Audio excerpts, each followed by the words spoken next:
له قاعد كثير ما بحكي لك اياها، عم بقول له بليز تعطيني شوكولامو، فقال لي شو؟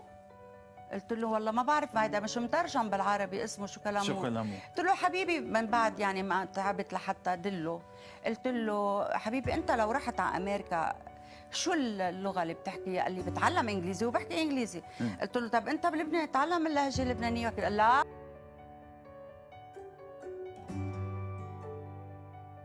لك يحمل غلاظه، قال له بدك بوزه على شوكولا ويحط لك فوقها كريم شانتيه وصوص الشوكولا، اذا بتحبي ان شاء الله سمي الهاري. لا عليك ارحمنا. بالنسبه لنضال احمديه ترى راجعين لك يعني، بس خلينا نمرق نهائي الابطال، الله وكيلك راجعين لك باذن الله. يعني انا كثير انبسطت بالحكي عليكي تراها، انا نزلت لك فيديو سبيتك فيه، قاموا اللبنانيين انبسطوا بالفيديو اكثر من السوريين. يخرب بيتك شو لك محبين. له قاعد كثير ما بحكي لك اياها، عم بقول له بليز تعطيني شوكولامو، فقال لي شو؟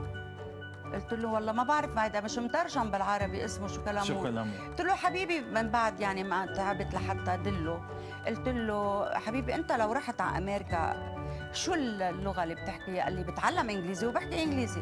قلت له طب انت بلبنان تعلم اللهجه اللبنانيه. قال لا. بونجور منى، كيفك مامي؟ تروح ناكل شوكولامو؟ شنو شوكولامو؟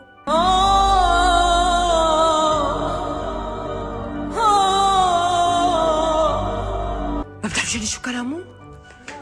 ما بتعرفي شو يعني شوكولامو؟ بدك تفضحينا قدام العالم، بتسوى اللي ما بتسوى. شوكولامو ما بتعرفي شو يعني؟ شوكولامو ما بتعرفي شو يعني؟ مو عيب يعني شو عليكي، انا هيك ربيتك، لك شوكولامو ما بتعرفي شو يعني؟ غنية؟ لك شو غنية كمان ولي عليك.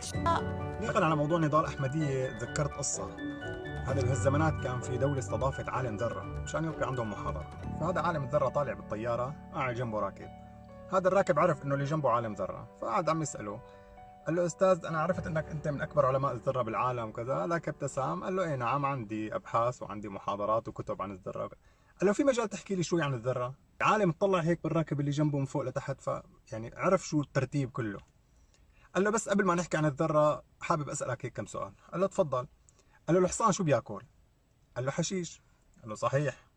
طيب الخروف شو بياكل؟ قال له كمان حشيش. قال له كمان صحيح. قال له طيب بدي اسالك، ليش الحصان البراز تبعه كتل كبيره شقره طريه، بينما الخروف كتل صغيره سوداء دوائر سوداء صلبه؟ قال له هداك والله ما بعرف. قال له انت ما بتفهم، بدك انا نحكي بالذره. فنفس الشيء نضال احمديه، يعني انت باكل يلا ظابطه معك، بدك تاكلي شوكولامو.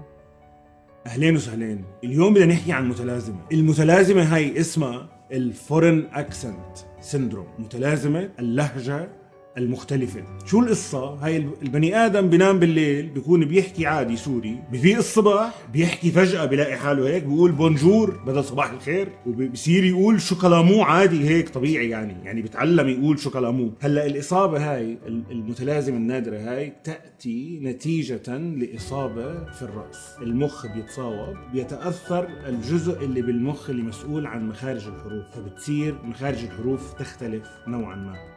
ولكن في إصابات بالرأس كثير أسوأ ومنتشرة وبكثرة حاليا للأسف. الإصابات هاي اللي تؤدي إلى العنصرية، بتخلي أشخاص تافهين، يعني نقول ولا بلاش تافهين، عشان لا، أشخاص مش تافهين بيطلعوا بيفرقوا بين شعبين هم بالنهاية شعب واحد. هي كل شعوب المنطقة شعب واحد بالنهاية، بس بيطلعوا أشخاص مش تافهين.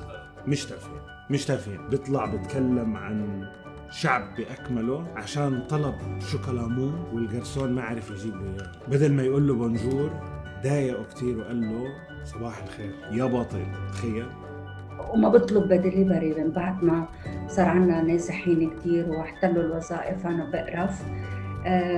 اللبناني كثير نظيف، الغريب ما بعرف اذا نظيف او مش نظيف. احنا بدير الزور ما نقول بونجور، شو نقول بدير الزور؟ حياك الله يا خال، حياك الله يا خال، حياك الله. اليوم انا رح سافر 2000 كيلومتر على لبنان لحتى اجرب الشوكولامو، فيلا تعالوا معنا. هذا والله شو عم تسوي هون؟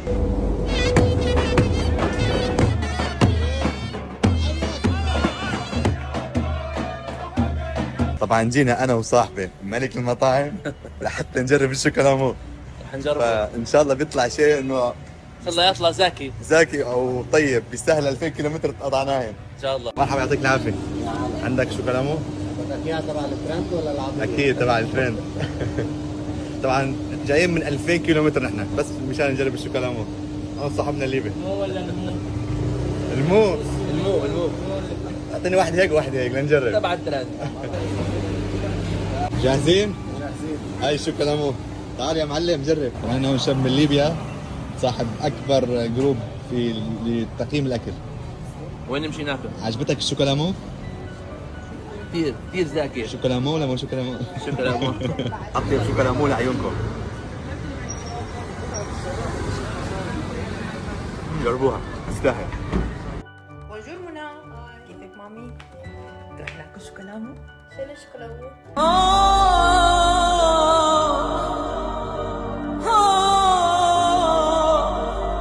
ما بتعرفي يعني شوكولامو؟ ما بتعرفي شو يعني شوكولامو؟ بدك تفضحينا قدام العالم بتسوى اللي ما بتسوى. شوكولامو ما بتعرفي شو يعني؟ شوكولامو ما بتعرفي شو يعني؟ مو عيب يعني شو عليكي انا هيك ربيتك؟ لك شوكولامو ما بتعرفي شو يعني؟ لك شو غنية كمان ولي عليكي. بونجور، قولها صح ولا لا؟ كتر خيرها خليتنا نتعلم نقول بونجور وشوكولامو. نطالبك بإرسال الشوكولامو لكل أنحاء العالم حتى يتعرفوا شو هي الشوكولامو، وافتحي لنا مراكز لتعليم اللغة اللبنانية. العامة بقلبك شو صايرة غليظة، عم تنشر هالعنصرية بين الناس. روحي انضبي بقى، العامة شو عاملي لك هالسوريين؟ استحي على كبرتك بقى ولو مو. بونجور، هيدي البونجور لبنانية. هيدي البونجور ما بيعرف حدا من الشعب العربي يقولها. بونجور بدها أكيد دورة تدريبية يخضع الناطق بها لحتى يقدر يقول كلمة بونجور. أما شوكولامو فهي أكيد صعبة كتير، أصعب من كلمة بونجور. يعني بس احضر نضال أحمدية وشوف شو عم بتقول. عن جد بقول ديعان الثقافة اللي زمان أول ما بدأتي كنتي هيك تطلعي ببين عليكي إنه ست قارئة أو مثقفة. لما تصيري هلأ بهيدا بركي أرذل العمر في الإعلام أو في التجربة الإعلامية، بتصيري بس تقولي كلام إنه هيك مصفوف بدون تفكير منك وبيدل على بركي تعصب وجهل. الحقيقة بنصير نزعل عليكي. بعتقد هالسنة هي عاصمة بيروت للإعلام. كان المفروض يدرسوا تكريمك، بس يا ترى بتستاهل التكريم مع كل هالتعصب اللي كل يوم تطلعي بفني؟ هلا انت ست نضال، هذا الكلام عن جد موجه لإلك. لاقي حالك عم تسيئي لنفسك او عم تعطي قيمة للبنان؟ يعني اكيد عم بتسيئي لنفسك، وقيمة لبنان ما بتنعطى بهالطريقة، مش بالتعالي على الشعوب الأخرى، ومش لأنه السوريين لاجئين هون. أنت متعالية على كل الشعوب العربية، أنت متعالية على كل هيك الأقوام البشرية. أنت فينيقية. يعني بعتقد اللي قالته ياسمين عبد شو اسمها هيدي المذيعة المصرية، ياسمين، فينيقية انت. لا، فينيقية، ما لازم نقول فينيقي، انت فينيقية.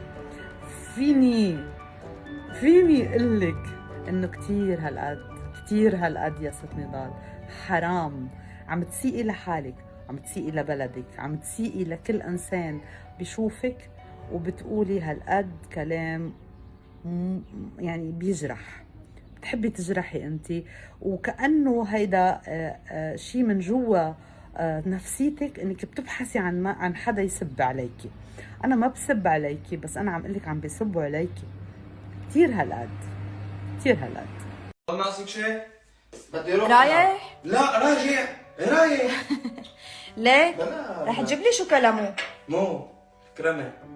لا ما عم غيره. انا عم وصيك انه رح تجيب لي شوكولامو؟ مو شو؟ مو عم بسألك، شكلك انا عم اقول لك رح تجيب لي شوكولامو؟ مو بربي مو بالله مو بالخلقني مو والله مو بربي يا شوكولامو مو. ما بتعرف شو يعني شوكولامو؟ لا ما بعرف شو شوكولامو، انا جاي من المريخ. الله يا شوكولامو. بيطلع معنا شوكولامو، يعني منيح ما كانت شي بكالوريا الشغله القصه. إيه شو هالشوكولامو هذا؟ بتجيبوا نص كبايه كريمه شانتيه بودره، وبتحطوا معهم شي كوب حليب او مي بارده، وبتخفقوهم بالهاند بلندر. شو اسمها هاي؟ هاند بلندر، حتى يتماسك القوام ويطلع معنا كريم شانتيه هالشكل هذا. شو اسمه؟ كريم شانتيه. ومندوب شويه شوكولا او بالميكروويف او بحمام بخار مائي اللي اسمه بان ماري. هلا على التقديم بتجيبوا شي كاسه حلوه مثل هاي، اذا ما في مثلها ومعكم مثلها بتجيبوا كاسه شاي عاديه. تمام. بتجيب بوظه، اي نوع بوظه، فانيل، شغل بكداش، دمشقيه سوريه عمرها شي 200 سنه، شويه بوظه، كمان بوظه، شويه شوكولا. يا سلام. كريم شانتيه، كمان شويه شوكولا، كمان بوظه، شغل بكداش، كمان شوكولا، كمان كريم شانتيه. ايه الحلاوه دي. وبنختمها بشويه شوكولا، بيطلع معنا شوكولامو. هلا هو بده بسكوت بس ما عندنا بسكوت، لسه ما سمعنا فيه، بس نسمع فيه ان شاء الله تعالى. من وعدكم وعد انه ننزل البسكوت تبع الشوكولامو. بسم الله. الله الله الله يا شوكولامو. يا سيدي الحمد لله على نعمة الشوكولامو. بده بسكوت، لا تنسوا البسكوت. ها تخيلوا اخر شيء يطلع هذا مانو شوكولامو. يا ضيعان التعب. هي واحد شوكولامو تاني كمان. والله شغلة عظيمة طلعت. تفضل بابا.